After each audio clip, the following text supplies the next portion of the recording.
Fala aí, Rebeldes, Rodrigo aqui trazendo pra vocês mais um review de Andor, dessa vez do quarto episódio da segunda temporada. Ever been to Gorman? Já esteve em Gorman? Esse episódio dá início ao segundo arco da temporada, né? E vamos lá. O episódio, ele se passa um ano após o final do anterior. Ou seja, temos um time skip, né? E agora estamos em 3 BBY, ou então 3 anos antes da Batalha de Yavin, né? Cronologicamente, esse arco vai se passar entre a segunda e a terceira temporada de Rebels. Mais especificamente após o final da segunda temporada, né? Enfim, o episódio já abre, né, com a Bix lá num apartamento, junto do Cassian, né? Ela acorda, né? Meio que de um pesadelo, alguma coisa assim. E ela nota uma silhueta. Ela vai investigar e é o Dr. Gorsh, que está, né, terminando de torturar um soldado lá de cabeça raspada. E aí a Bix tá com blaster, né? Mas aí o Cassian chega por trás dela, abaixa, tranquilo. E vemos que é uma alucinação, né? A Bix ainda tá traumatizada com o Dr. Gorsh e com um guarda, alguma coisa. Descobrimos que os dois agora estão morando em um esconderijo do Luthen, lá em uma metrópole de Coruscant, né? E eles vão se deitar.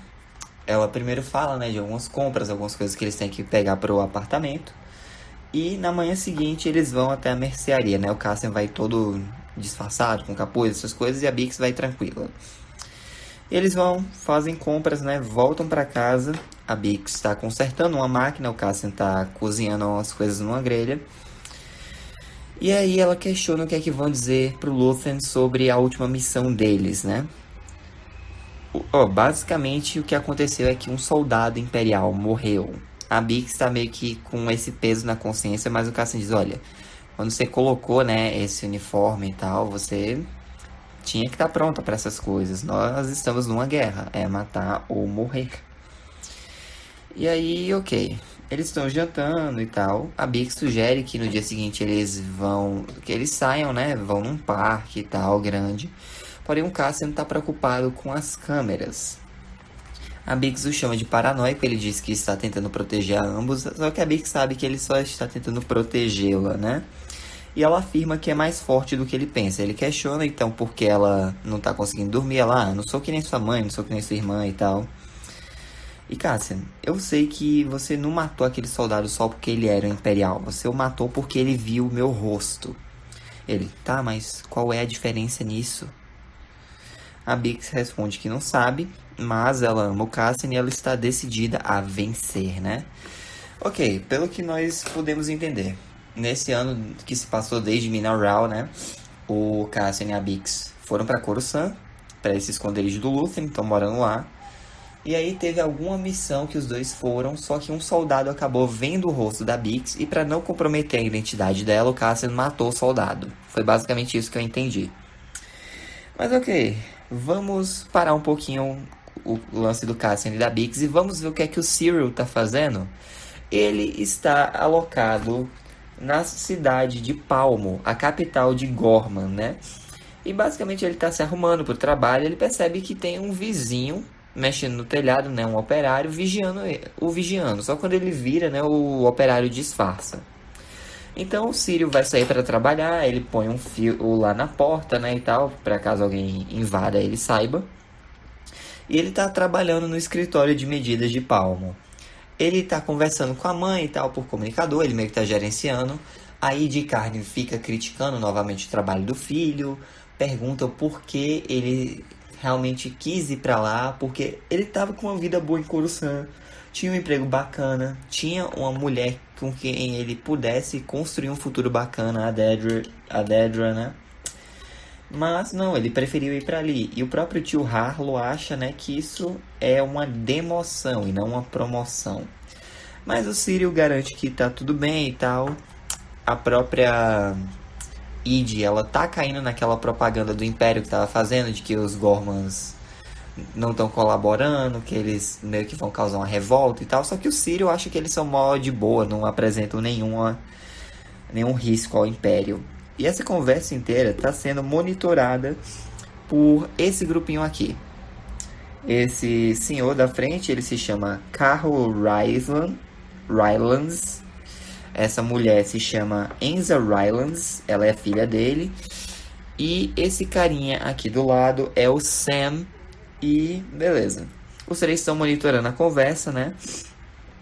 E eles percebem que o Cyril pode até simpatizar com a causa deles. Então, o Carol aprova, né, a missão e diz que eles deem um jeito de conversar com o Cyril antes que ele seja transferido ou substituído, né? E ok, depois do turno do trabalho, o Cyril tá voltando pra casa. Ele tromba com um vendedor, que na verdade é o Sam disfarçado, né? Dizendo, não, ó, toma essa aranha doce aqui, ela é de graça. Ó, é o seguinte, eu sei que você não é um turista, você sabe que eu não sou um vendedor. Dentro dessa aranha tem uma casa, tem uma mensagem e vai ter um convite para uma reunião. Eu espero muito que você vá. O Cyril fica meio assim, né? Mas ele volta para casa, percebe que não tá mais ninguém atrás dele, né? Ele vê que ninguém mexeu no fio da porta, então ninguém entrou no lugar. Ele vai ler a mensagem, né? O canto que tá o convite. E até aí tudo bem. Anoitece em Palmo e ele volta, né, pro escritório dele. Uns dois guardas tentam barrar, mas ele dá uma desculpa que ele esqueceu uns arquivos. Ele tem uma reunião muito importante no dia seguinte que ele precisa daqueles arquivos. É coisinha rápida, vapt-vupt. Ele consegue acesso, né? Só que aí que tá. Ele pega o datapad na mesa, vai até uma sala secreta, sei lá, tipo um banheiro, um depósito. E é revelado que ele e a Dedra não terminaram. Na verdade, ele tá, né, agindo... Ele tá ali, né, disfarçado sob pedido dela. E aí, basicamente, ele fala que conseguiu ser contactado por um possível grupo rebelde de Gorman, né, que é a Frente Gorman. E ele já foi convidado para uma reunião. Ele pergunta se é o suficiente para ela falar para o Partagás, porém, ela diz que não. Vão precisar de mais provas, né, mais informações, antes que o Partagás possa fazer alguma coisa. E aí, ok. No dia seguinte, a Dedra vai para uma reunião no BSI, né? E o Major Partagás, ele tá insatisfeito com o progresso da galera. Por exemplo, o supervisor Lagret, ele apreendeu um bocado de gente, mas ele não tá conseguindo nada. O supervisor Hert, né, agora tá encarregado nesse caso do eixo. Ele tá na mesmo lance, tipo, a gente acha que eles estão querendo armas e tal. Então, o Lone, né, ele sugere que eles parem de fazer apreensões, porque eles estão prendendo mais gente do que eles podem investigar, do que eles têm capacidade, né? E que isso provavelmente iria facilitar mais para eles. Então o Partagasso leva isso em consideração, diz que vai levar a questão para o Coronel Yularen, né? E é ok, eles são dispensados da reunião. O Hert tá falando com a Dedra, né? Que tá perguntando sobre o eixo. Eles, ó, eu posso ter conseguido alguma coisa, mas eu não vou te envolver nisso. Ela fala, ah, por favor. Ele, não, calma, relaxa, tá bom? Não se preocupa, ela. Tá, mas se você mudar de ideia, a porta da minha sala tá aberta, tá bom? E obviamente a Dedra tá com ciúme, tá com inveja, porque esse lance de investigação do eixo, que é o grupo do Luthen, era dela, mas ela não tá mais no caso. Então, o próprio Hert foi designado para isso e o Lone vai conversar com ele dizendo, caramba, né? Ela não tá muito bem. Ele é... E valeu, porque pelo que você disse lá, vai ajudar bastante mesmo. Como posso retribuir? Ah, sei lá, me paga um almoço. E é ok, né? As coisas no BSI estão ficando interessantes, mas vamos falar rapidinho sobre a Mon Mothma. O que é que ela tá fazendo? Basicamente, ela tá numa reunião particular com o senador de Gorman, né? O Dazi Oran, que é esse aqui. E basicamente ela tá tentando conseguir votos, né? Contra uma diretiva que o Palpatine está propondo. Porém, tipo, ela fala, né, que a taxa de criminalidade em vários sistemas aumentou nos últimos 5 anos, que não tá rendendo em nada. Porém, eles dizem, não, você mistura liberdade com criminalidade, essas coisas. A gente não vai votar a favor, contra não, minha filha. Dá teu jeito aí. E o próprio senador Oran, né, ele diz que ele sabe que Gorman tá, né, sendo perseguida e tal. Mas se ele votar contra o Imperador, aí que Gorman vai ficar em risco mesmo. Ele não pode se arriscar. Então ele não vai ajudar Mon Mothma. E ok, né? Anoitece em Coruscant, nós vemos o Lone naquele elevador particular, né? Que ele usou para conversar com o Luthen na temporada passada. E para quem não lembra, o Lone, ele é um espião do Luthen no BSI. E, tipo, já tem uns 3 meses que eles não se contactam e tal. Mas, basicamente, ele confirma que a Dedra foi removida do caso do eixo e que ela está secretamente comandando as coisas em Gorman, né?